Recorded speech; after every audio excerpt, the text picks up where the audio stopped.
Well, welcome to the first part of my Foel Fawr videos, and we're just at our entrance gate here at the moment, looking south out over the sea. And here we are, Foel Fawr, and this is the entrance to our property, so we'll go for a little walk. The fields in front of us here, these were neck deep in bramble and gorse when we moved in, and we've gradually got it all cleared, and as you can see we're down to the grass. Hoping to get some sheep on here sometime this summer. The RSPB, which is our next door neighbour, has a flock of Hebridean sheep that live up there on the mountain during the day, and then they come down to a field way over there at night, their so-called bed and breakfast, and we have invited them to come and use our fields here. So walking into towards the house now, one of our fields here, which again was neck deep, I beg your pardon, in bramble when we moved in, and I can't get the mower on this now. Really pleased the way it's come on. And over this side here we have what has now been called Dingle Dell. No, it's not, it's Bluebell Wood, I beg your pardon.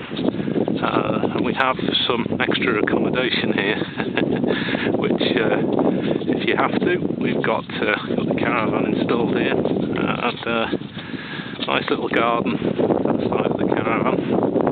All mod cons, microwave, television, heating and water. So carrying on through towards another of our fields, just looking back there, that's out towards the edge of our property, and this is the view that we have from the house. It's a bit of a mess. Sorry about the wind noise as well, because this is where the groundworks were done to put in our heating system, the ground source heat pump. So these are the scars from 5 trenches that we had dug to lay the pipe work. It'll take a while for that one to such is life. And then they all come together here in this vessel here, and then off to the house. Lovely shot of the washing, but there we are. That is Foel Fawr. Okay. So I carry on just looking around at the outside. This is one of our other buildings here. This is the Royal Cottage, which we'll renovate and have as the holiday let, but all work has stopped obviously with the lockdown, so we haven't got very far with that. Let's try and find a way of editing out the washing. Then through into the cottage garden, which is this one here, and the boundary up where the trees are there. The extension for the cottage will be going on here, so we'll have 3 double bedrooms at this point. And here is Stonehenge, which we imported from another part of the property and raised it. In hundreds of years people will be dancing around that and writing PhD theses about it. And up there, Holyhead Mountain, in the back garden, just over the heathland. This is all in the RSPB reserve. And then the cottage field, which is where the gorse was at its thickest, unfortunately. And we've had to dig all that lot out. And our boundary is just more or less where the yellow flowers are on the gorse over there. Whoops.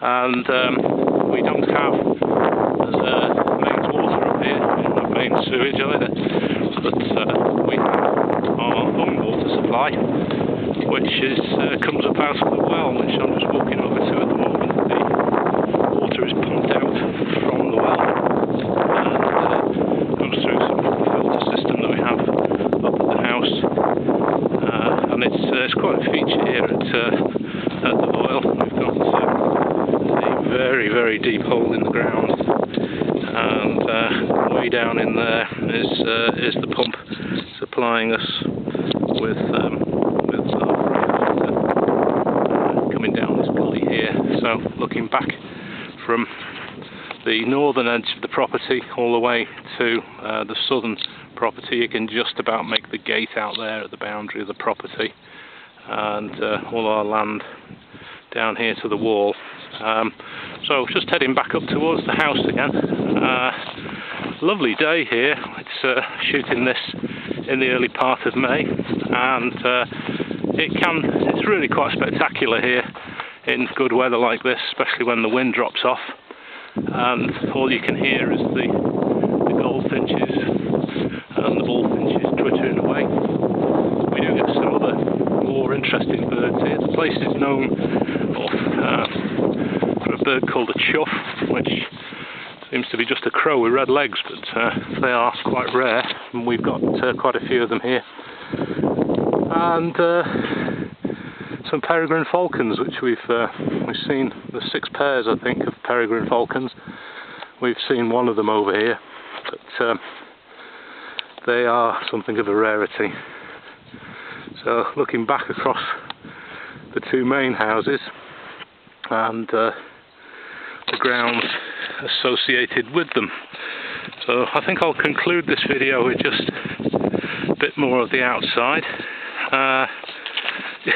Once again, the washing has made an impression, and heading on now round to the back of the house,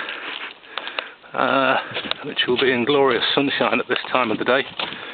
Here we are, and all the 86 feet of guttering that I've just put up. Right out in the back here, we're in the back garden of the house. We've got what was another house. This is the long house, which is a garage stroke workshop, and just with the tin roof at the moment. That's one of the long-term projects, just to get this back up with a pitched roof, and maybe one day we can convert that into a dwelling as well. Our back gate heading out up onto the moorland, and this is the orchard. We have another interesting building here. This is another part of the Foel village, as was, and this derelict house that we have here in the back garden, and the gates and the little garden that was associated with that, because the property as a whole was a village in the 19th century. In fact, the census records show that there were nearly 100 people living here, mainly quarry workers working for the on the the Holyhead breakwater, which is just just over that ridge there. You can see the top of Holyhead Mountain, and the far side of that is where the quarrying is. Behind us we've got the bird reserve, and some of this land is ours as well. Because it's on the bird reserve, we can't do much with it, because it is protected. It's a site of special scientific interest, but we're working on that. So I'll conclude this tour. I hope it's going to work out alright on YouTube. I'll just head out to our back gate. The water butt here is just a water butt, but originally this would have been the drinking water for the property, and it worked exclusively off rainwater. So we're a bit more sophisticated than that now. And back round to that's where the electric gate's supposed to be, but of course we can't get that done because of the lockdown, although we did manage to get the drive in. It's Barbara hard at it, yeah. And then down into, this is Dingley Dell, which will be our party area and barbecue area, and the electric is is laid on, but not finished, courtesy of the lockdown as well. So that's Dingley Dell. So we'll conclude the tour by heading back out of our non-existent gate and off down our drive. This was a major concern for me when we looked at buying the place, because the access was very overgrown. I could barely get a car in here, but we've made a lot of improvements. We've smashed stone off on the side to widen it, and again the undergrowth has had to be cut back to get us through here, and that's looking back down. Let's see if we can get some good shots through the bluebell wood. Not really And so I'm heading back now to where we started, which is called Hangman's Gate, as you'll see from the shape of it when we get there. And as we come out now, we're walking south, and the view starts to unfold. So back round now at the gate into the field, Hangman's Gate, and looking out down towards. I'm actually pointing the camera directly at Bardsey, which is sort of centre shot there, if you can make that out. It's not it's too far away really. And that is the limit of our view from Bardsey Island right the way down there on the Clean Peninsula. Coming back, the Black Horns, as they're called, the mountains there. And today the visibility isn't terribly good, so Snowdonia is not visible. And the limit is back up at Conway, which is hidden in the mist, unfortunately, at the moment. Yeah, so nice to have you here at the Foel. Hope you enjoyed the video, and if I can think of something interesting to video and put up on YouTube in addition to this, I will do.